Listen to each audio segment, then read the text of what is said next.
Affair सुरू असताना मनात कोणत्या भावना निर्माण होतात?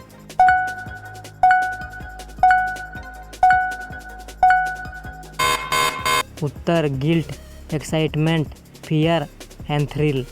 अफेअर झाल्यावर मूळ नात्यावर काय परिणाम होतो?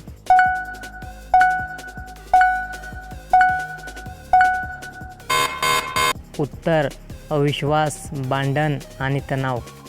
अफेअरमध्ये प्रेम खरंच असतं का?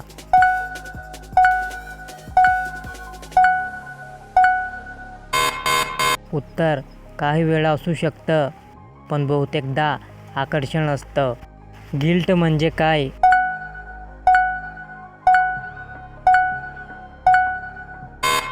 उत्तर चुकीचं केल्याचं अपराधीपण.